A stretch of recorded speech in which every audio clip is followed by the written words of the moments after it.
Bonjour à tous, nous voici avec Charles et son deck Messia qui va nous présenter.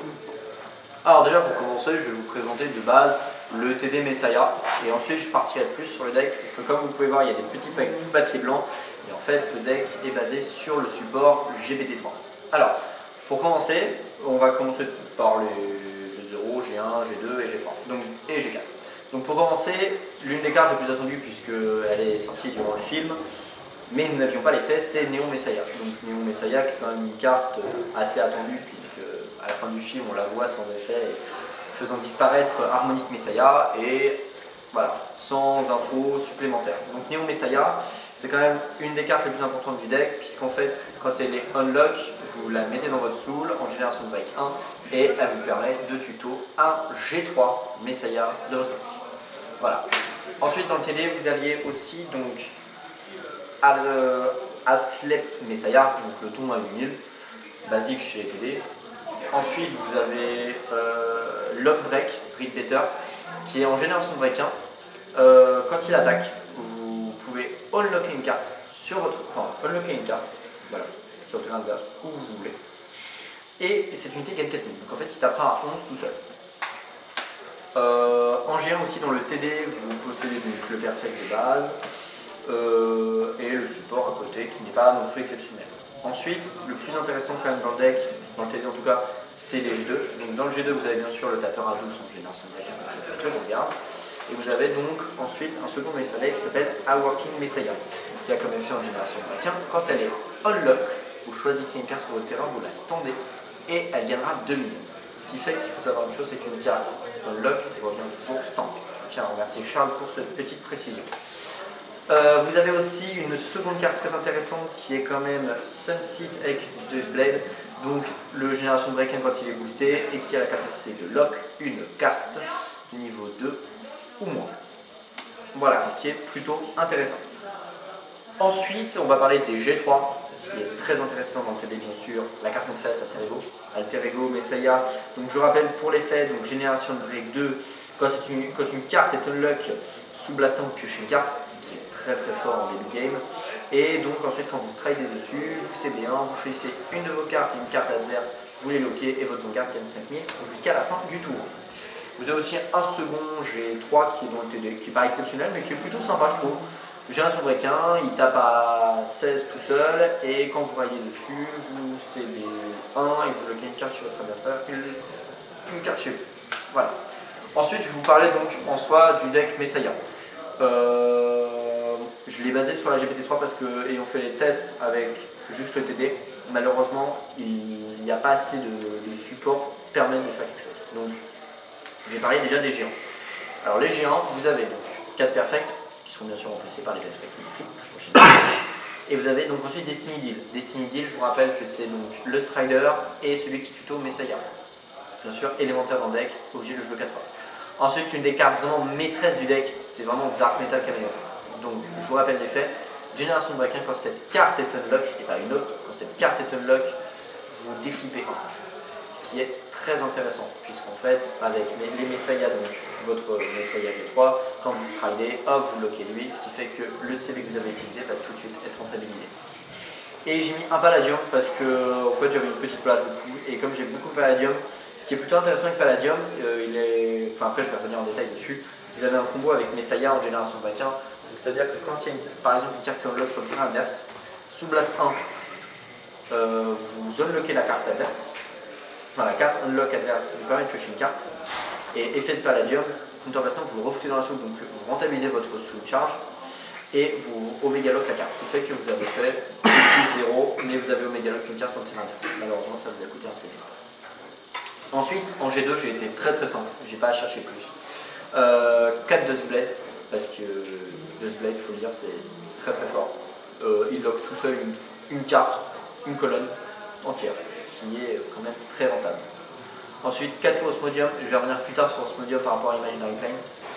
Et ensuite Gravity Lady Battle, donc Lady Battle, la G2, qui fait en main de phase, je précise bien, en main de phase, vous permet donc de lock une carte chez vous et elle gagnera 4000. Cet effet est utilisable qu'une seule fois par tour.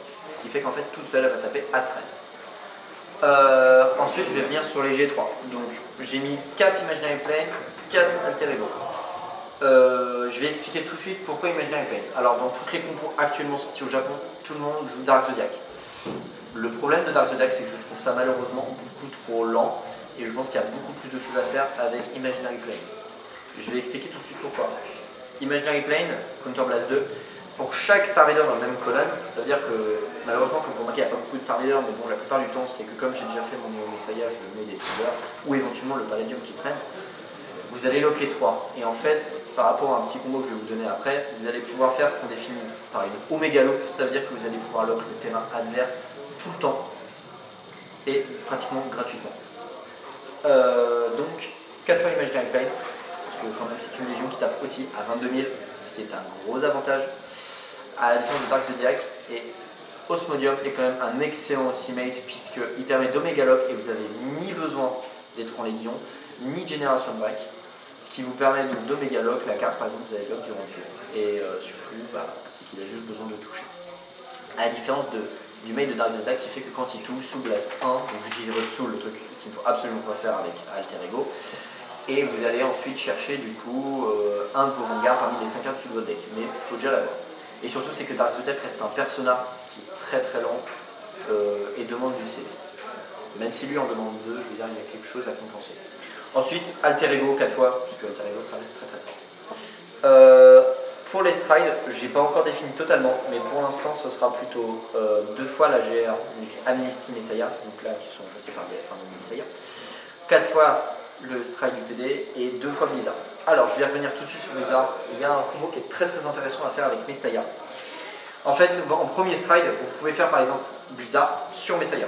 Donc CB1, vous allez donc lock votre Néon Messiah, votre starter, ce qui va vous permettre ensuite de lock une carte adverse et ensuite de gagner 5000. Donc là tout de suite le Blizzard sera déjà à 31 000. Vous aurez consommé un total de 1 CB.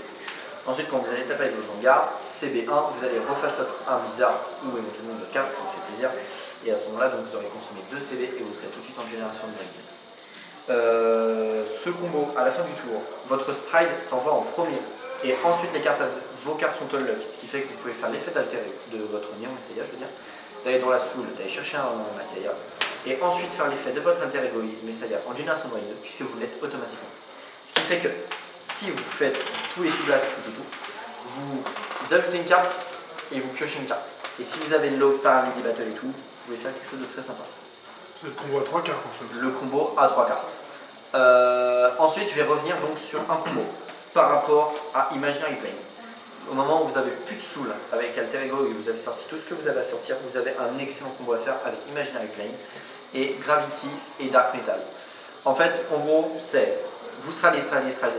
Au moment quand vous avez 2 fois cette carte et que vous avez un Star Vader, donc vu que vous jouez un Star Vader de votre choix, vous avez pratiquement gagné la partie. Pourquoi? À moins que vous jouez contre un Narukami, vous en sortez, Narukami ou Kagero, je sais pas si, vous en sortez. Gravity, vous loquez Dark Metal Caméléon. Du coup, ce qui fait qu'à la fin du tour, sera des locks, vous allez déflipper. Avec les 2, vous déflippez 2. Avec Imaginary Plane, vous loquez. Ce qui fait qu'en fait, vous faites une loop qui fait que vous allez loquer 3. Vous allez loquer donc le triangle, donc derrière Vanguard, front. Et à ce moment-là, l'adversaire, il ne peut absolument rien faire. Excepté s'il arrive à vous péter vos Lady Battle. Et s'il n'arrive pas à péter Lady Battle, c'est pratiquement impossible. Je précise aussi une chose, c'est que Dark Metal Caméléon, il a résiste. Du coup, il ne se bouffe pas les effets de carte. Mais par contre, précision, il peut se bouffer Big Bang Turbo. Et là, si vous bouffez Big Bang Turbo, bonne chance à vous. Malheureusement aussi, il y a un petit truc que je trouve un petit peu dommage dans le Messiah, c'est que vous ne pouvez pas, par exemple, Omega Lock vos propres cartes, ce qui vous aurait permis de vous protéger. Pourquoi? Parce que, imaginons, vous serez tombé contre Kagero ou quoi que ce soit, vous auriez Omega Lock vos cartes, genre vos fronts, et vous aurez fait OK, c'est bon, je suis tranquille. Non, malheureusement, vous ne pouvez pas. Voilà. Ensuite, pour les triggers, je vais revenir juste rapidement. 8, 4, 4, c'est la compo basique. J'ai pensé jouer le stand qui est Omega Lock, parce qu'il va dans la soul, c'est béant, vous Omega Lock, et vous pouvez faire votre petit combo avec Messiah, ce qui est plutôt sympa. Et donc, du coup, magnifique, gros trigger. Elle est magnifique parce qu'elle parle de super symétrie. Parfaite. Du coup, ce draw est quand même super rentable dans Messiah puisqu'il va quand même dans la soul. Soul Blast 1, donc piocher une carte, et il donne 3000. Ce qui fait qu'avec Lady Battle, vous le foutez dans la Soul, ça vous fait, du coup, donc elle gagne 4000, donc du coup elle est à 13, plus les 3000, ça fait du 16 000 tout seul. Ce qui est super rentable.